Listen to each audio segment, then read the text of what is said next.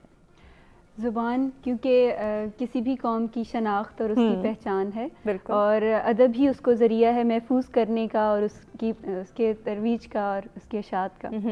تو ادب بہت ہی ایک بنیادی آپ کہہ لیں کہ ضرورتوں میں سے ہے, کیونکہ صرف جو ہے وہ مادیت ہی نہیں ہے, ہمارے اخلاقی سطح پر جو ہماری تہذیبی قدریں ہیں وہ ہمارے ادب میں جو ہے وہ محفوظ ہوتی ہیں, وہی اگلی نسلوں تک پہنچتی ہیں. تو ادب جو ہے اس کی ضرورت اور اہمیت سے کوئی بھی انکار ممکن نہیں ہے. اس کی اشاعت کے لیے سنجیدہ سطح پر کوشش ہونی چاہیے. صحیح, یہ آپ نے بجا فرمایا کہ سنجیدہ جو ہے وہ کوشش کرنی چاہیے. لیکن جہاں زبان کی ہم بات کرتے ہیں تو آج کل ہم یہ دیکھتے ہیں کہ اردو کو ہم اہمیت نہیں دیتے. ہم تو فخریہ یہ کہتے ہیں کہ ہمارے بچوں کو اردو سمجھ نہیں آتی, ہم اردو بولنا نہیں چاہتے. ٹھیک ہے, کسی اور زبان کو سیکھ کے دیکھ لیتے ہیں, وہاں ترقی کے چانسز ہیں. اردو سیکھ کے کون سی ترقی کر لینی ہے؟ کوا چلا ہنس کی چال, اپنی چال بھی بھول گیا. تو ہم اپنی زبان کو اون نہیں کریں گے اور دوسری کی زبان میں ہم سمجھیں گے کہ اس میں ہم ترقی کریں گے, تو ایسا ممکن نہیں ہے. ہم دنیا بھر کی مثال لے لیں تو جو قومیں اپنی زبان کو اہمیت دیتی ہیں وہی جو ہے وہ آگے چل سکتی ہیں. وجہ کیا ہے کہ جو تخلیقیت ہے نا وہ اپنی زبان میں ہوتی ہے. کوئی دوسری زبان میں آپ جو ہے وہ تخلیق نہیں کر سکتے, سوچ نہیں سکتے. جب آپ آزادی کے ساتھ سوچ نہیں سکتے اپنی وہ جو بنیادی زبان ہے, تو اس کے پھر اس میں آپ تخلیق بھی نہیں کر سکتے. بالکل. تو یہی وجہ ہے کہ جس میں اب غالب جو ہے, آپ وہ جو ہے سوال بھی تھا کہ اقبال اور غالب کا کیا رشتہ ہے, تو سر نے بہت اچھا ڈیفائن کیا. تھوڑی سی جیسے وہ تھا نا کہ غالب جو ہے وہ انہوں نے خود ہی کا جو تصور ہے نا وہ اپنے خود شناخت سے, اور انہوں نے اس تصور کو اپنی شاعری میں پیش کیا. پھر اقبال اسی کے مبلغ بنے. جیسے وہ کہتے ہیں نا آزادی میں بھی وہ خود بھی ہیں کہ ہم کون سا صحیح. کنٹینیو کرتے ہیں, ایک بریک کی جانب ہمیں بڑھنا ہے. ناظرین بریک سے واپس آتے ہیں, ڈسکشن کے سلسلے کو آگے بڑھاتے ہیں.